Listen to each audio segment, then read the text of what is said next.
Hola, ¿qué tal? Buenas tardes a todos. Bienvenidos a la nueva edición de Next Talks sobre la vivienda en el futuro. Permitidme que me presente. Yo soy Diana Jové, Project Manager de la agencia Pati Núñez Agency, y es un placer estar con todos vosotros en esta tercera edición que organizamos para profundizar sobre el futuro de nuestras casas. Primero de todo, me gustaría presentar a los ponentes y participantes y darles la gracia por su participación. Bienvenidos a todos. Mariana Benedito, ganadora del premio FAT Arquitectura 2020 y socio fundadora del estudio de arquitectura MIMA. Muchísimas gracias por estar con nosotros. Gracias a vosotros. También agradecer a Eduardo Gutiérrez, arquitecto y socio fundador del estudio de arquitectura ONA. Muchísimas gracias, es un placer tenerte con nosotros. Gracias, Diana. Y también, por último, Antonio Rivas, experto en arquitectura y arte, periodista, y que también es un enorme honor tenerte aquí para poder hablar sobre y debatir sobre la arquitectura en nuestros hogares. Bienvenido. Muchas gracias, Diana. Buenas tardes a todos. Muy bien, pues bueno, muchas gracias a todos. Entonces también agradeceros a todos que estáis aquí escuchándonos y siguiendo esta retransmisión en directo.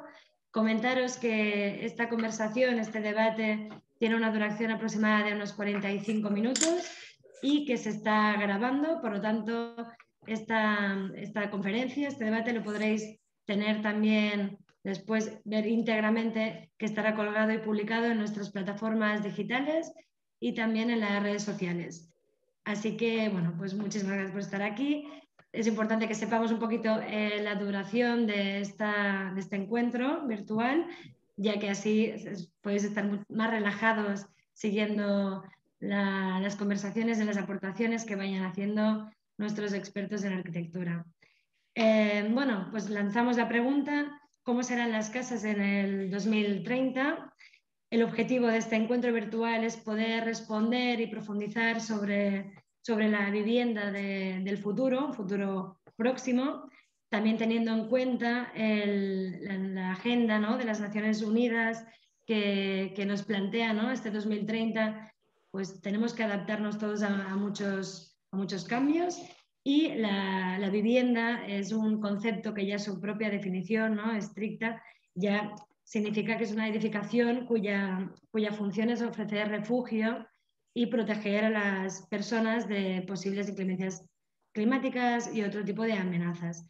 Por lo tanto, la vivienda es un derecho considerado como derecho fundamental, y así se entiende que la vivienda tiene que ser tiene que definir a un bienestar social y ofrecer una igualdad también entre todos los ciudadanos. Por lo tanto, la vivienda es un elemento que nos toca a todos, es un tema básico y elemental, y es muy interesante poder reflexionar sobre diferentes conceptos. Entonces, vamos a dividir esta conversación en 3 bloques. Empezaremos analizando las viviendas y los hogares desde un punto de vista de sostenibilidad y de coeficiencia. Después del segundo bloque hablaremos sobre las tecnologías y las innovaciones que se están aplicando ya y que nos vamos a encontrar en este próximo futuro, en 2030, en los hogares de todos nosotros. Y el tercer bloque trataremos sobre el tema de cómo los hogares se adaptan a la sociedad cambiante, ¿no? Sobre todo ahora que estamos viviendo momentos tan diferentes. Estamos viendo que nuestros espacios de hogar y de vivienda están sufriendo muchísimos cambios y nos tenemos que ir adaptando, y cosas que no nos podíamos ni llegar a imaginar están sucediendo.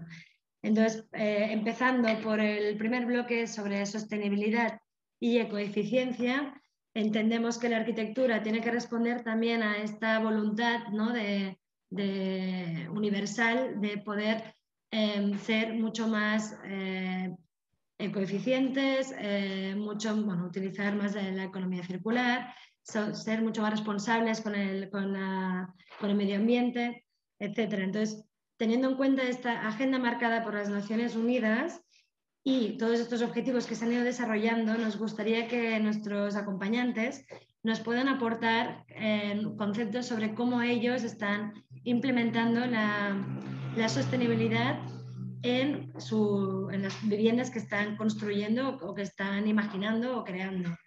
Entonces, me gustaría dar paso en este caso, a Eduardo Gutiérrez, como socio fundador del estudio de arquitectura ONA, que también es un estudio muy focalizado en el concepto de aportar este plus de sostenibilidad y de responsabilidad. Entonces, Eduardo, si nos podrías explicar un poco cómo vosotros estáis impulsando y apostando por esta mejora.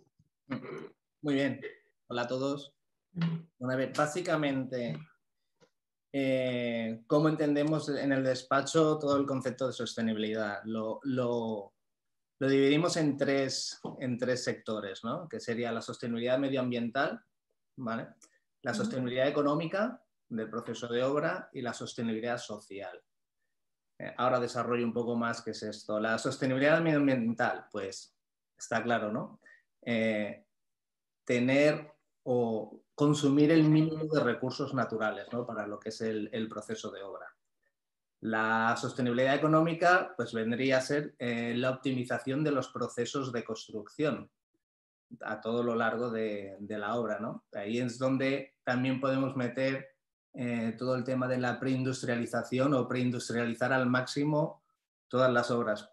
¿Por qué? Pues porque optimizas mucho los tiempos, sobre todo en obra, y el nivel de calidades y de residuos pues es inferior al de la obra tradicional. Y después tenemos lo que es la sostenibilidad social, que aquí es un poco más subjetivo, ¿no? O sea, porque al final la sostenibilidad social es tener espacios de calidad.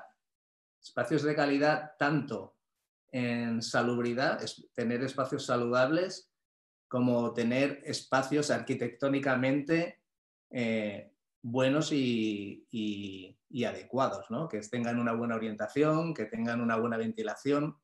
Entonces, con estos tres bloques somos con los que estamos barajando siempre los proyectos sobre todo de vivienda, con un alto grado de eficiencia energética y de salubridad en cuanto a la habitabilidad de los integrantes, ¿no? Por ejemplo, estamos desarrollando un proyecto que es la Greenness House, ¿vale? Donde todos estos tres conceptos los llevamos al máximo, o sea, al extremo, donde es como la vivienda perfecta por excelencia, donde no queremos tener ningún tipo de residuo en el proceso de obra.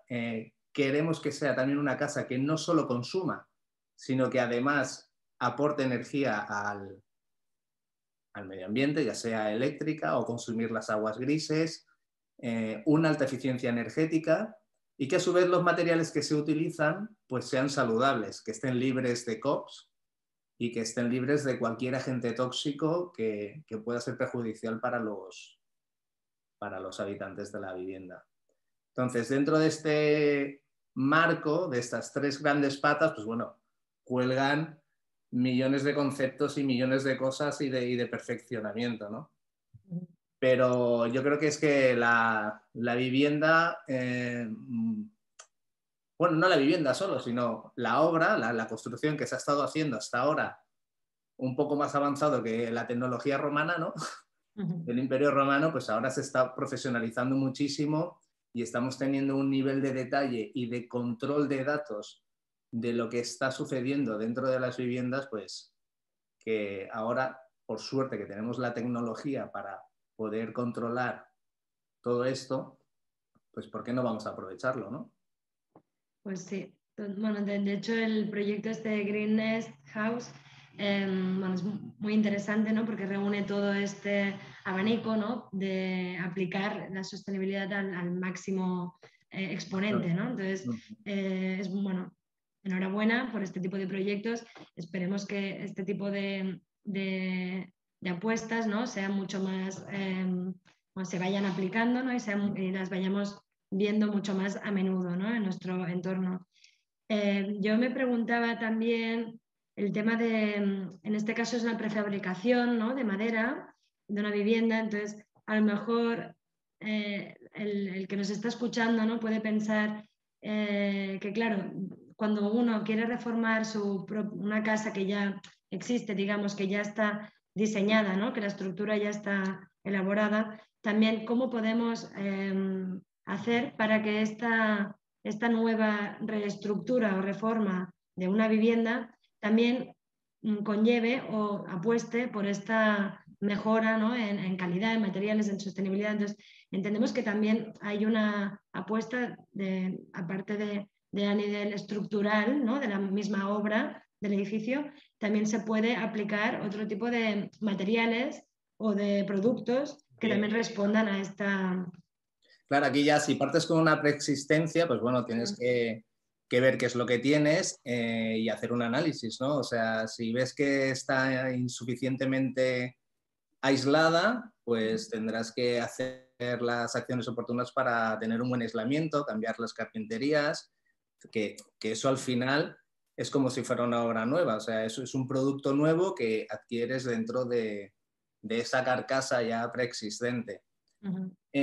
Cosas que te condicionan, por ejemplo, la orientación, pues eso no lo vas a poder modificar, ¿no? Pues si ya está hecha, la orientación es la que es. Entonces tienes que ir a tratar sistemas activos, como puede ser las instalaciones, recuperadores de calor, distribución de aire de doble flujo para recuperar el calor de un sitio y traspasarlo al otro. Hacer una climatización adecuada, por ejemplo, un suelo radiante en vez de unos radiadores. Bueno, hay técnicas, o sea, el mercado te ofrece productos que te pueden mejorar muchísimo tu nivel de calidad y de calidad dentro de un espacio preexistente. Después, no solo eso, no solo los sistemas activos, ¿no? Que pueden ser las instalaciones, también la elección de los materiales. O sea, cuando eliges materiales, pues puedes ir a materiales estándar con un alto contenido en CORS, que normalmente son pues, los más sintéticos, ¿no? Puedes ir la elección de un suelo, ¿no? Por ejemplo, puedes ir a una cosa, a un laminado muy sintético, que claro que es indestructible, pero claro, es todo plástico, o puedes ir a una tarima de madera natural, que no esté barnizada, sino que esté tratada al agua, que no emite casi ningún tipo de residuo, ¿no? Volátil.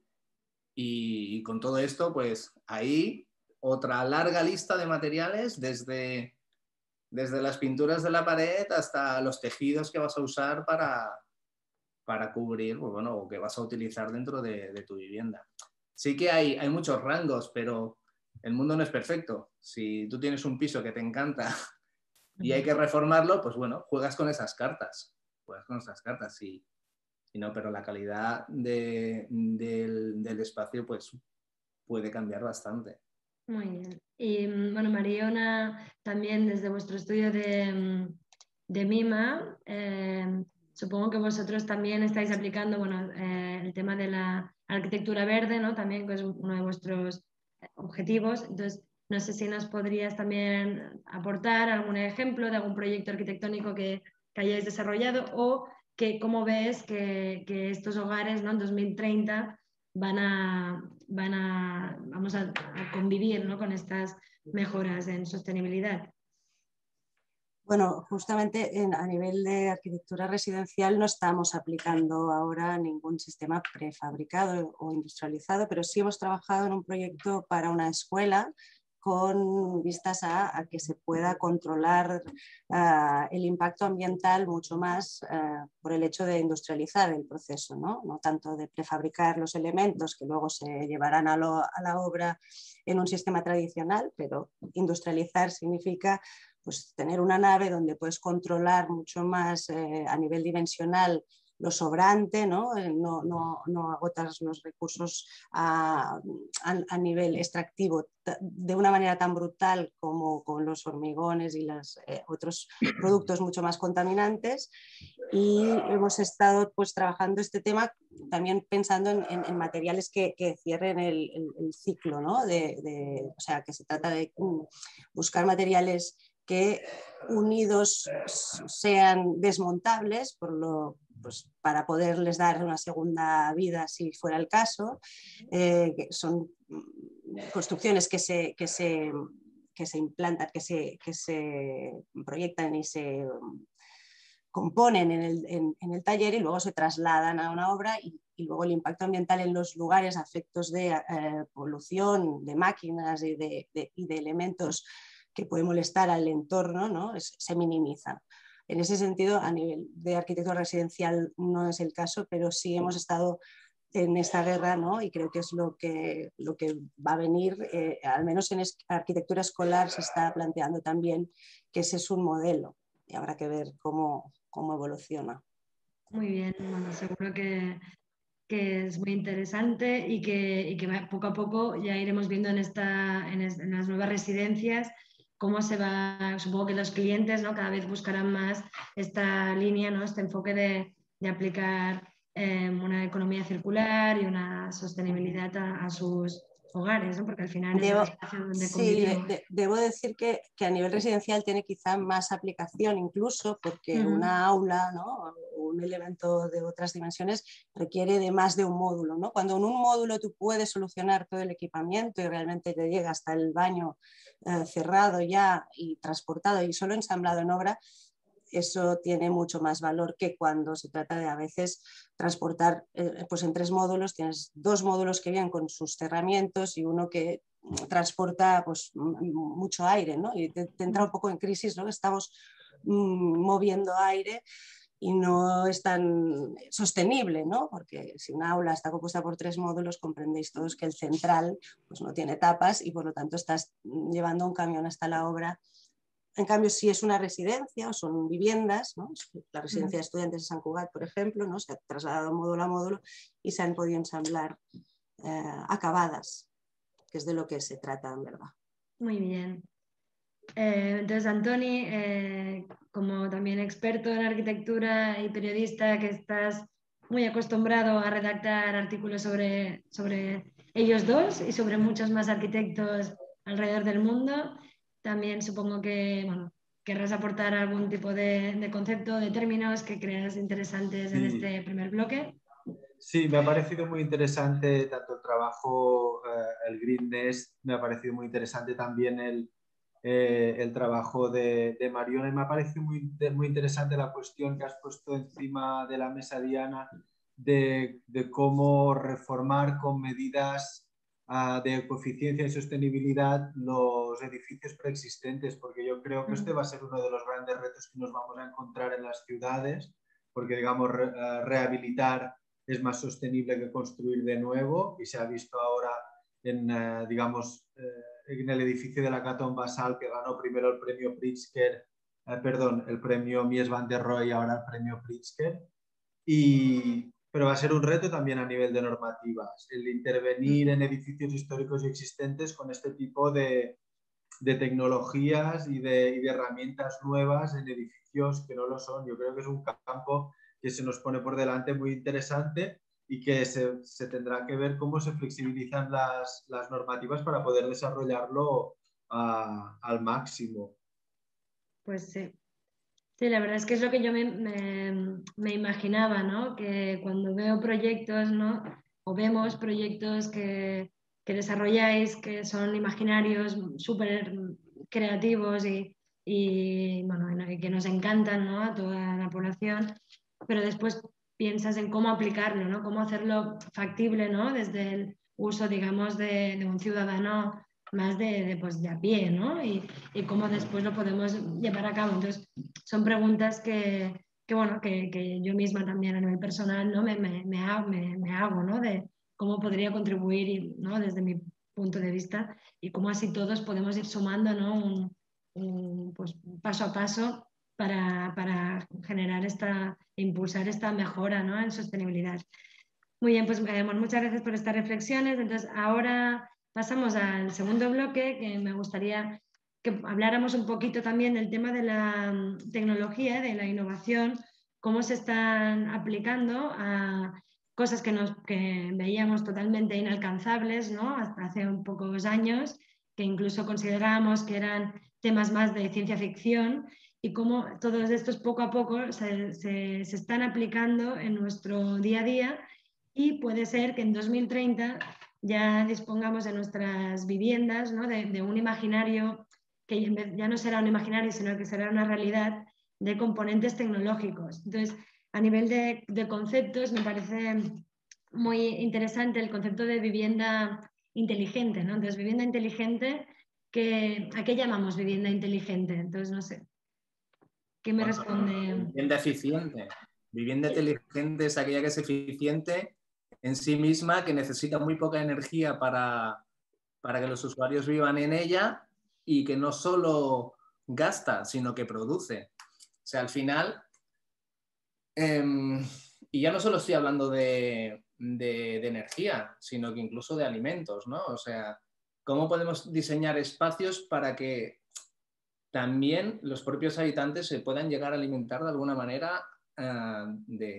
Bueno, hay muchos ejemplos. Ahora mismo hay granjas en ciudades, ¿no?, de cultivos hidropónicos.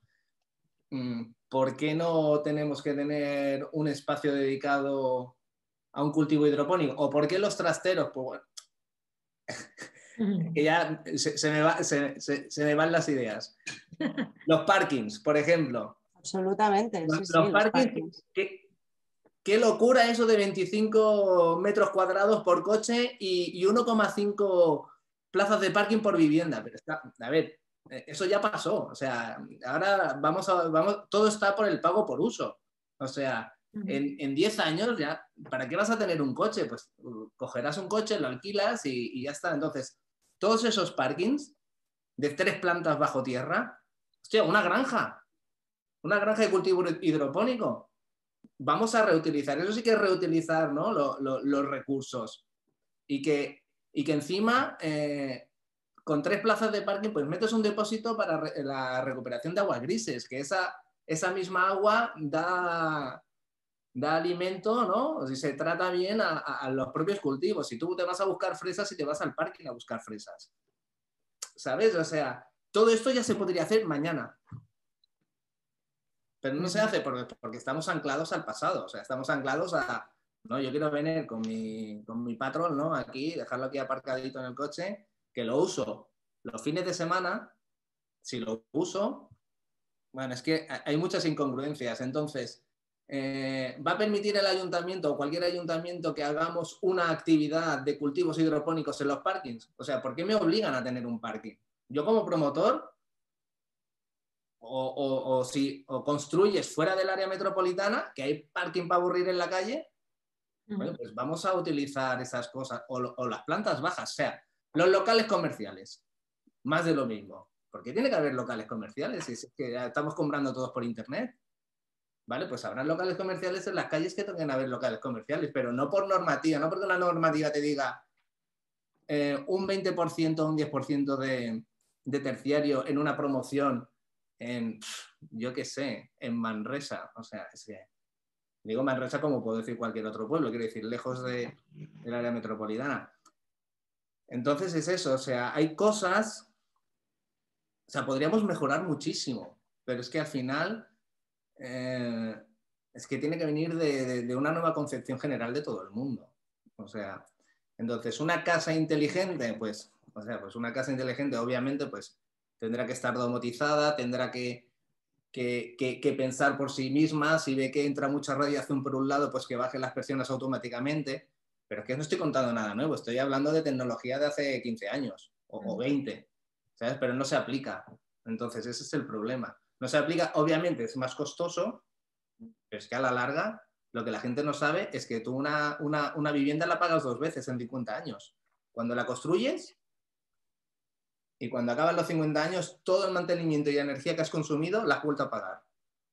Entonces, hasta que esto no se lo das en un planning de 50 años, o sea, es que las casas deberían ser, mira, la casa te cuesta 500.000 euros, de aquí 50 años vas a gastarte 1 millón, o te gastas ahora 600 y de aquí 50 años te habrás gastado 700. Mira, tienes un ahorro de 300.000 euros, por ejemplo, ¿eh?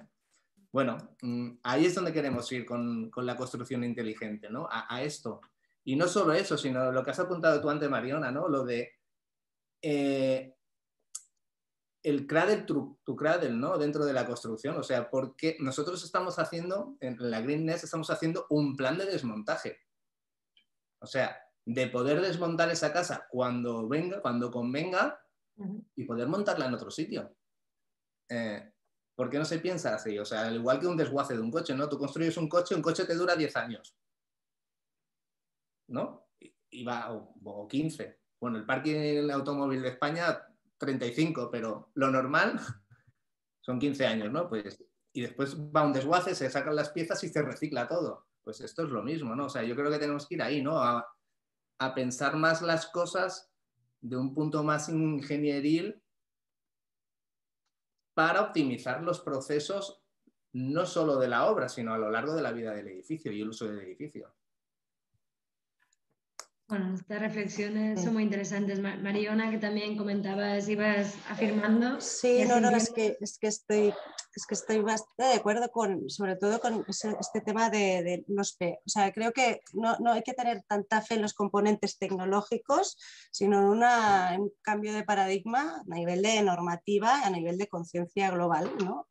Para empezar con el tema del uso del coche, que incluso en el área metropolitana te obligan a construir una plaza o una plaza y media, depende del piso, por vivienda, ¿no? Y entonces yo creo que hay que pensar, no para venir luego a arreglar y hacer un greenwashing, sino para pensar un poco en sistemas que han funcionado toda la vida, ¿no? O en temas igual más innovadores, podría ser estos temas que hablaba Eduardo ahora de pues, huertos acuapónicos o sistemas productivos propios en las casas. O luego hablaremos, ¿no? De sistemas de colectivización de espacios, ¿no? Porque tampoco es normal que cada persona tenga que tener pues su propio piso con todas las cosas, todos repetidos y miméticos. Pero en cualquier caso, yo más que en las tecnologías, creo en las inercias, la orientación, ¿no? Los sistemas constructivos con espacios que te protejan en invierno y que ventile todo en verano, ¿no? Creo que luego la tecnología para medir estos parámetros está muy bien, pero que la base está en en pensarlos bien, ¿no? Es decir, en una buena construcción que ya te dé, que es un poco temas de decrecimiento, ¿no? Porque quizá hemos ido a sistemas, justamente la tecnología ha movilizado los sistemas constructivos hacia una necesidad de unos aparatos y de unas instalaciones que no son tan salubres como antiguamente. Pues las casas se daba por hecho que tendrían ventilación cruzada, ¿no? Y entre el mercado y estos sistemas que solucionan problemas del mercado, pues hemos ido haciendo arreglos, ¿no? Que ahora podemos volver a intentar solucionar con nuevas tecnologías, pero también podemos mirar la vista atrás y ver cómo, pues con un buen abrigo y con unos buenos espacios exteriores se vive muy bien, ¿no? Y por lo tanto que el paradigma normativo pues esté enfocando a estos temas y no pues así a otros. En cuanto a lo de los parkings, me parece un temazo, porque además tiene una afectación brutal en el subsuelo, en las corrientes freáticas, es un absurdo total para guardar unos aparatos ¿no? debajo de tierra cuando... Bueno, es absurdo, ¿no? Y la capacidad de reversión de estos espacios, ahí hay un potencial enorme, porque dentro de 10 años se desea y se espera que la gente ya no quiera tener un coche, o sea, que lo necesitará, lo alquilará, o se lo compartirá, pero no cada persona deberá tener su coche, con lo cual en las ciudades se abre un campo de investigación interesantísimo, ¿no? A distintos usos posibles, que si además estos parkings no tuvieran 2,20 metros y fueran un poco más generosos en altura, sería mucho más factible y aprovechable, ¿no? Entonces, hablamos un poco de que lo difícil será el cambio de paradigma, ¿no? O sea, hasta ahora siempre es más fácil hacer soluciones a problemas, ¿no? Y crear soluciones a los problemas puntuales, como podríamos llamarle parches, ¿no? Coloquialmente, cuando en realidad a lo mejor la solución integral sería ya cambiar un poco la metodología, ¿no? Digamos, ya de base, ¿no? Y empezar a construir en función de de los nuevos cambios, ¿no? de la nueva sociedad que estamos viviendo. Entonces, veo un poco que enlazando la parte tecnológica, vamos un poco ya al tercer bloque, que es un poco ¿no? El cómo adaptamos las viviendas y los hogares a estos cambios tan sustanciales que estamos viviendo a nivel de sociedad y de convivencia, ¿no? ciudadana. Entonces, Antoni, si quieres también añadir a las reflexiones del tema de qué retos, ¿no? O qué tipos de cambios, ¿no? se están produciendo en esta sociedad que tenemos que tener en cuenta y que a lo mejor deberíamos de analizar de base para que así vosotros, el trabajo de los arquitectos, sea no en vez de encontrar esta solución puntual, sino poder construir, digamos, desde un inicio, ¿no? teniendo en cuenta todos estos componentes para construir viviendas inteligentes integralmente. Yo creo que ahora mismo el tema de la vivienda por encima de la mesa un reto muy, muy potente. Yo quería citar un momento solo las conclusiones del segundo fòrum de la vivienda de la Fundació Habitat 8 Impuls, cifran que se necesitarán 200.000 viviendas protegidas en Cataluña, que en 15 años el 42% de la población no se va a poder permitir comprarse un nuevo hogar por presupuesto insuficiente. Hemos hablado también un apunte, hemos hablado ahora del tema de los locales comerciales y las normativas. Hablábamos del comercio por internet. ¿Qué pasará ahora con todos estos locales que están quedando vacíos a raíz de la pandemia y qué oportunidades podrían surgir vinculando lo público con lo privado para dar nuevos usos a estos locales que quizá igual como estrictamente como comerciales no van a tener mucho sentido? Yo creo también el tema el reto de devolver la vivienda al centro de las ciudades. Hace 5 años, cuando se celebró el último Congreso de Arquitectura aquí en Barcelona, Juan Herreros y otros de los participantes ponían encima de la mesa el reto de devolver la vivienda a los centros, quizá con pisos más pequeños o pisos no tan grandes como antes o adaptados a los modelos de convivencia actuales, para hacer los centros más diversos a nivel de usos. Yo creo que también eso también serán tipos de edificios inteligentes. Hablábamos de los edificios que son eficientes a nivel energético, pero también serán inteligentes aquellos en que se puedan adaptar a la vida de una familia con niños, a una familia más pequeña, a abuelos que vayan a vivir y tengan otras necesidades y que en un mismo edificio pues pueda haber viviendas que respondan a las necesidades de estos colectivos tan diferentes. Yo creo que será uno de los temas que se va a poner encima de la mesa. Y otra vez eso, el reto de que las normativas y los ayuntamientos y los gobiernos entiendan que han de empezar a trabajar en todo este ámbito para hacerlo cada vez, para que todo esto toda esta transición sea mucho más sencilla. Yo creo que ahora mismo tenemos, por ejemplo, proyectos innovadores y punteros como el Green Nest o el de Mariona o el de la Col o el de Bosque y Cap de Ferro en Girona o los de Peristoral construyendo en madera. Es una punta de lanza, pero que realmente se tendrá que ampliar mucho más toda esta línea de edificios inteligentes en todos los sentidos. Sí, en cuanto a la adaptabilidad, por ejemplo, nosotros ya hace años que estamos trabajando en Taiwán, ¿vale? Nosotros no hemos hecho ni un edificio que sea solo una cosa.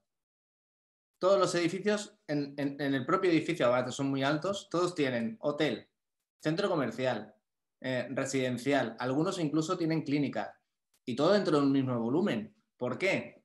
Porque, si es que así aprovechas más el centro, o sea, todo lo que es la ciudad, ¿no? Pues, o sea, lo concentras todo y también usan todo el tema de espacios comunes. O sea, los pisos no son realmente grandes. Obviamente, por un tema de nivel adquisitivo y de precio del suelo que hay allí, pero sí que puedes vivir en un buen sitio con una superficie más reducida, porque al final es la que tú necesitas, pero teniendo todos los beneficios de una comunidad que esté bien, con piscina, con zona de gastroteca, con gimnasio y tal, y todo eso está dentro de del mismo volumen edificatorio.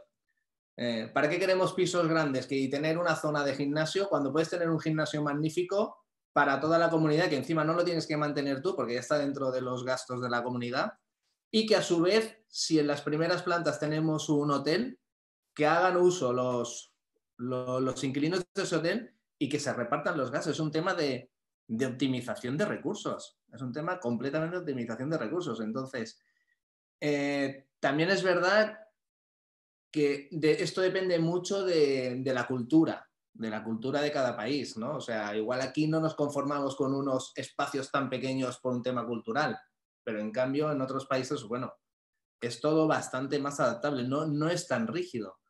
Y, o sea, nosotros hemos visto pisos allí con nuestro arquitecto colaborador que son pisos de 20 metros cuadrados. Y dices tú, 20 metros cuadrados, es una habitación, ¿no? Pues sí, pues son pisos de 20 metros cuadrados. ¿Qué tiene? Entras, tienes un lavabo, una cocina, una kitchenette y un salón comedor, ¿no? Que es donde estás. Pero dices, ostras, ¿y aquí puedes vivir? Bueno, sí, pues que tienes un gimnasio, tienes una piscina encubierta, tienes una zona de coworking, que es común, no está dentro de tu piso, pero lo puedes usar siempre que quieras. No sé, igual hay que hacer experimentos de este tipo a ver cómo funcionan. No es para toda la sociedad. No es que ahora tenemos que hacer todas las promociones así, pero igual un porcentaje sí que debería estar así, porque seguro que hay un mercado para esto y que es la tendencia. Al final es el pago por uso de todo, ¿no? O sea, ¿y por qué ahora se está entendiendo, por qué las grandes promotoras se están tendiendo al build to rent? Pues por esos datos que acabas de decir, que al final el adquirir una vivienda va a ser súper complicado. Entonces ya las constructoras ya no se plantean ni vender sus obras. Construyo y alquilo, que también da mucha más libertad. O sea, tú estás en un sitio hasta que quieres estar. De la otra manera, estás en un sitio, mira, en un piso mirando al norte porque te costó barato 50 años. ¿Sabes? ¿No? Sí. También es absurdo, ¿no? Y martirizándote porque no tienes vista porque estás en un primero y ves la pared del vecino. Pues eso hay que cambiarlo, ¿no? Y hay que pero es que hay que dar esa posibilidad al mercado. Pues si no la das, si vas así haciendo a churros, pues pasa lo que pasa, lo de siempre. Sí, no, la temporalidad yo creo que también es clave, ¿no? O sea, si ya en el 2005 en Construmat se hicieron los APTM, los famosos mini pisos que fueron un escándalo, ¿no? Era una propuesta en la que edificios pudieran contar con pisos de dimensiones reducidas. En realidad hablaban de metros cúbicos, una cosa es la superficie, pero a lo mejor te puedes montar un altillo, no sé qué, y ampliar tu superficie habitable con los beneficios de vivir en una ciudad densa, porque como decía Antoni, ¿no? Hay una necesidad para que los jóvenes se puedan emancipar y eso será muy difícil que se dé en unas condiciones de superficie muy grandes, aunque hay oportunidades desde la administración y creo que volvemos al tema de la rehabilitación o la reforma como clave, ¿no? Pisos de ensanche en los cuales habita ahora pues, una persona mayor y cada vez la ciudad envejece y por lo tanto pisos grandes habitados por un solo habitante no tendrán sentido, de manera que se podría intentar en esta idea, el cambio de paradigma, ¿no? la idea de reformar estos espacios ya existentes, estos edificios existentes, para incorporar habitaciones que tienen un acceso separado, pero que a lo mejor creando zonas comunes, ¿no? Y que haya unos beneficios, no tanto a nivel de edificio mixto, torre en Taiwán, ¿no? Estoy hablando de ciudad densa ya como la que conocemos, ¿no? Pero que los lugares para la comunidad o la sinergia entre distintos colectivos, como puede ser gente joven que se emancipa y gente mayor que necesita algunos cuidados, es interesante, ¿no? Y creo que se debería también potenciar como una cosa sostenible y para el bien común, ¿no? Es el momento en que la sociedad se compromete, y por eso miramos ejemplos de arquitecturas colectivas, por un tiempo a cuidar una cosa y entre todos, ¿no? Y por lo tanto ahí se ha puesto en prueba, se han hecho algunos experimentos que parece que funcionan, aunque a veces pues llaman, pues si tú dices un piso de 20 metros cuadrados y la gente se estira los pelos, pero si es un piso de 20 metros cuadrados para un año de tu vida mientras estás a punto de hacer un salto hacia no sé dónde, ¿no?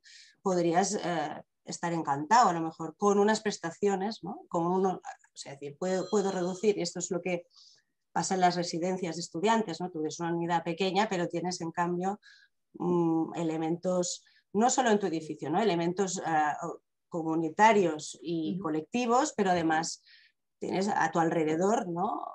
Con el Harvest Map se puede ver, ¿no? Que utilizar equipamientos que ya están, es decir, tampoco hace falta pues, que cada edificio tenga su mini gimnasio, si hay un gimnasio público cerca, ¿no? Y creamos una ciudad caminable con todo el equipamiento necesario, con todos los equipamientos que puedas necesitar para complementar, ¿no? El hecho de que vives en un piso de dimensiones reducidas, que tampoco se trata de...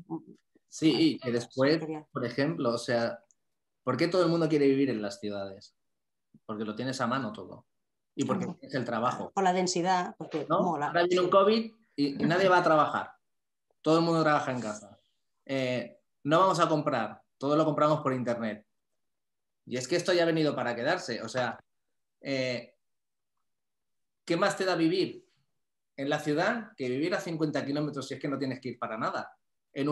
No sé, en un entorno cojonudo.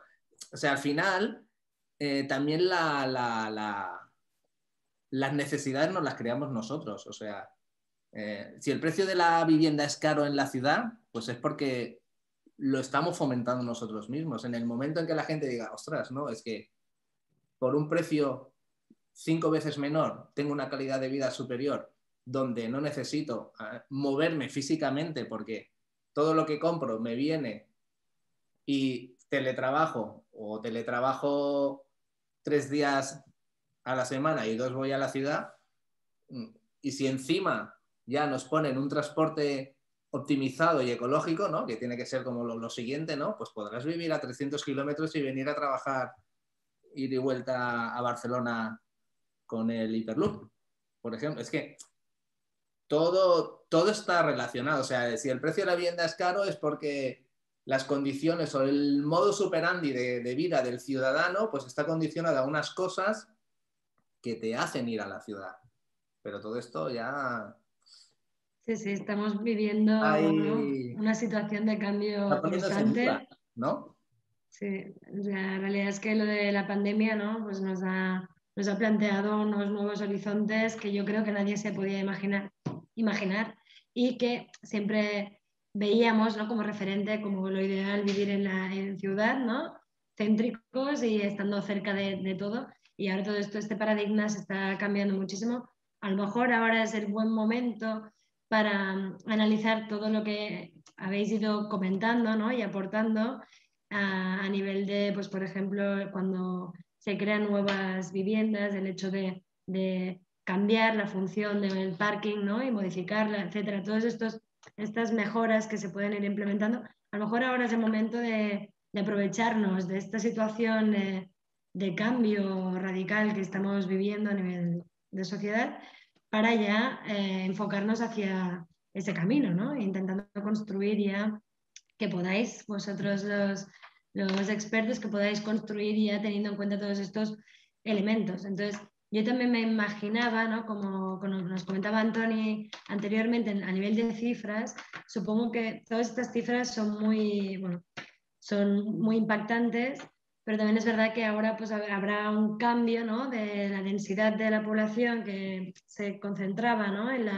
en la ciudad, pues ahora seguramente se verá un poquito más aliviada, no sé, y cambiaremos y los espacios más rurales, ¿no? Tendrán otro tipo de panorama, ¿no? De aquí al 2030. Entonces, bueno, creo que esto es interesante ver también cómo a nivel rural, ¿no? Podrán encajar, ¿no? Ya que empiezan, a lo mejor se empezará a densificar las poblaciones más alejadas de las ciudades, ¿no? Y en las periferias empezarán a instalar mucha más densidad de población.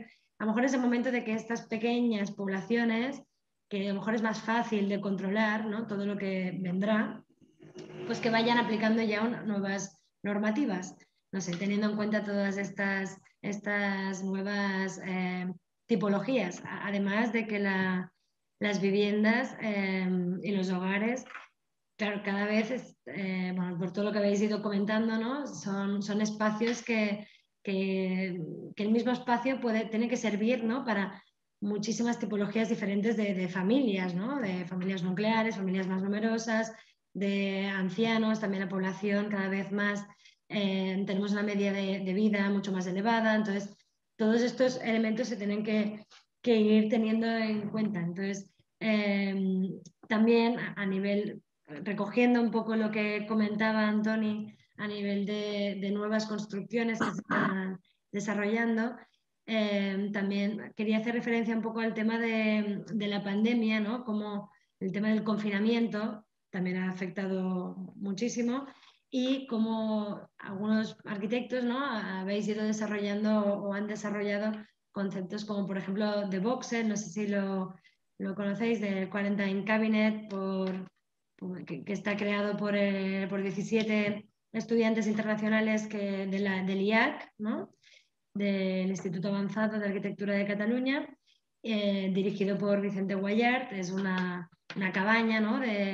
de cuarentena creada pues, para subsistir durante 15 días. Bueno, pues todos estos componentes creo que se os está, a los arquitectos se os está incorporando muchísimos elementos cambiantes y que bueno, se os abre muchísimas nuevas oportunidades y nuevos horizontes para construir estas nuevas viviendas de nuestro futuro próximo. Entonces, ahora que ya llegamos a la parte final, pues me gustaría, si cada uno de vosotros puede hacer un poco un resumen de cómo se imagina en 2030, cómo serán nuestras casas, teniendo en cuenta, recogiendo estos conocimientos y estas aportaciones que hemos ido hablando en este encuentro virtual. Por ejemplo, si quieres empezar, Mariona, respondiendo a cómo serán las casas. ¿O cómo te lo imaginas, lo ideal? Bueno, yo he visto que también ya se ha comentado aquí, ¿no? que esto dice Eduardo que ha venido para quedarse. Pues yo imagino, yo deseo que el aislamiento no sea tan aislado. O sea, que deseo que en las comunidades en las que vivimos las viviendas tengan espacios exteriores que se pueden compartir y que se deben valorar y apreciar desde ya, ¿no? Y que creo que ese ha sido el mayor descubrimiento, que con el COVID y un confinamiento que ha sido de 3 meses, pero que se ha hecho muy largo y parece que va a haber más pandemias en el futuro, no sabemos qué tipo y nos van a encerrar más, ¿no? Creo que el tema de la propiedad privada entra en crisis, aunque hay un tema de burbuja absolutamente, pero que hay niveles, ¿no? Y cuando uno ya lleva un mes encerrado en su casa, pero su vecino también lleva un mes encerrado en su casa, permiten coordinadamente y con las medidas necesarias, ¿no? Poder establecer relaciones sociales a pesar de estar encerrado, ¿no? Y evitar este tipo de soporte digital permanente con el que nos hemos venido a relacionar con el mundo exterior todo este tiempo, ¿no? Y que nos fuerza pues, hoy a no estar juntos y a estar delante de esta pantalla, ¿no? Para mí, no sé, podría hablar pero creo que lo más comprometido es la soledad, que hay mucha gente que ha sufrido mucho en esta época y que el hecho de tener espacios comunitarios, que va en contra un poco del tema de la propiedad privada, hay muchos terrados que no son accesibles porque hay riñas y problemas y tal, se debe superar. y que sería ese el aprendizaje que a lo mejor, bueno, hablo de terrados, pero hablo de espacios exteriores también en tu casa y a lo mejor de vestíbulos de entrada que permitan que los niños crezcan en una situación de mediana normalidad, en donde haya otros niños con quienes jugar, a pesar de estar encerrado cada día con tu hermana, siempre en casa, tal, tal, tal, ¿no? O sea, con las obligaciones sanitarias existen, pero hay grados, y creo que esto, pues de esto se aprende algo. Por lo menos esto yo creo que mejora el hecho de estar simplemente encerrado y ensimismado y solo en casa. Pues sí, totalmente de acuerdo, la verdad. El tema de la soledad ha sido bastante complicado y, bueno, como hemos podido ver también en el recién premio que en FAT de arquitectura con vuestro proyecto de Sant Boi y Llobregat, el tema de los espacios exteriores, que a lo mejor no puedes utilizar un espacio exterior porque no te lo permitían a nivel de terraza, pero sí que puedes darle una vuelta, ¿no?, a este interior de un edificio, pues intentar todos darle la vuelta y poder compartir espacios que hasta ahora eran de un uso particular, ¿no?, y que se ha compartido. Y por supuesto, pues que las viviendas sean ventiladas y que tengan sol y que, por supuesto, ¿no? Pero hay un tema como de no perder ese contacto social que es la ciudad, o si quieres en el pueblo, tú decías en ciudades medianas, da igual, ¿no? Cómo nos relacionamos con los otros seres humanos. A mí me preocupa mucho esto de cara, pues, a mis hijos, o, ¿no?, de lo que pueda volver a pasar, y este aislamiento a nivel de crecimiento personal lo encuentro muy, muy duro. Muy bien. Eduardo, si quieres también aportar un poco cómo serán las casas en 2030 o cómo te gustaría que fueran. Interesante pregunta, ¿eh? Amplia. ¿Cómo me gustaría? Pues me gustaría que fueran independientes energéticamente, ¿vale? O sea que adiós Endesa, adiós señora compañía del agua, adiós, ¿no? Porque al final es como todo, es un negocio, ¿no? Primero, por ese tema. Segundo, porque si llegamos a llegar a producir la energía que necesitamos para vivir dentro de una vivienda, pues eso que gana el planeta. También me gustaría que los espacios se puedan utilizar como nos dé la gana a los usuarios, ¿no? O sea, por ejemplo, el régimen cooperativo.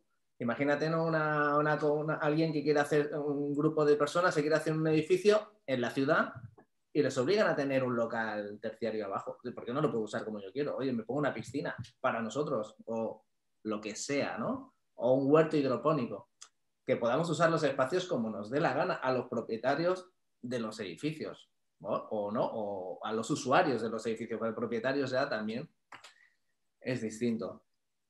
Y bueno, y básicamente esas dos cosas en cuanto a lo que es el volumen, y después tener un espacio urbano de calidad. Porque si vives en una jaula de oro y después no puedes salir porque, claro, sales y solo ves coches o... Bueno, pues eso, o sea, al final es todo un todo, ¿no? Es el edificio y las inmediaciones del entorno. Eso sería perfecto, ¿no? Entonces, bueno, tener esa libertad, que puedas sacar un día a la silla a los vecinos y se queden en la calle hablando un poco, pero porque se puede, porque hay un espacio habilitado para eso, o sea, ¿no? En las inmediaciones, no sea una zona porque tienes un coche aparcado al lado, o sea, no sé, hay estas cosas, no solo, la habitabilidad no solo empieza cuando entras a la puerta de tu casa, entiendo yo, empieza desde las inmediaciones de donde está situada el edificio. Esto más hablando en cuanto a plurifamiliar, ¿no? Digamos a ciudad. Y en cuanto a vivienda unifamiliar en el extrarradio con una parcela y tal, bueno, ahí es todo como mucho más fácil en este tercer punto, ¿no? Porque ya tienes como tu espacio. Pero obviamente los otros dos, ¿no? De que sea un edificio que no gaste y que produzca energía, en estos momentos energía, y si ya produce comida y encima es saludable y te limpia el aire y estás perfecto, pues ya rizamos el rizo, ¿no? Pues muchísimo mejor, sí, sí. Y bueno, lanzo la pregunta a Antoni. Vamos a preguntar cómo serán. Eduardo y Mariona lo han dicho, han dado muchos elementos y muy buenos. Yo creo que en un espacio privado mínimo con muchos servicios comunitarios en el edificio y facilidades para socializar y cuidar los unos de los otros, y en un espacio urbano más pacificado. Una de las últimas conclusiones del estudio que he citado antes es eso, la necesidad de potenciar eso, la confianza, la seguridad y el generar vínculos con las viviendas que uno habita. Muy bien. Pues yo creo que estas reflexiones, bueno, estamos todos de acuerdo, y es verdad que necesitamos, ¿no?, un poco potenciar esta riqueza y este bienestar, ¿no?, y de igualdad en la sociedad, y con hogares y espacios donde podamos estar todos a gusto, tanto a nivel privado como a nivel pues, público, ¿no?, y plural, y también teniendo en cuenta estas reflexiones de que el espacio, el hogar, no solo es el espacio donde habitamos nuestra habitación, sino que lo ideal sería que el hogar fuera mucho más amplio, ¿no?, y nos acogiera en las inmediaciones de nuestras mismas casas. Muchísimas gracias por vuestro tiempo, por vuestra experiencia, vuestros conocimientos, vuestras aportaciones. También muchas gracias a todos los que nos estáis siguiendo y escuchando en streaming. Os vuelvo a recordar que esta conferencia, este encuentro virtual, se está grabando, por lo tanto lo vamos a publicar y a colgar en las plataformas digitales y en las redes sociales, y así podréis ver íntegramente lo que hemos ido hablando, y podréis también obtener más información detallada de los ponentes, de los panelistas. Y nada, solo me queda pues agradecer a todos vuestra presencia, aunque sea virtual, porque como ya vemos, nos tenemos que ir acostumbrando ya a estas situaciones. Y bueno, que muchísimas gracias. Gracias Mariona, gracias Eduardo, gracias Antoni. Espero que nos veamos pronto, y nada, que vaya muy bien. Muchas gracias. Gracias, hasta Gracias.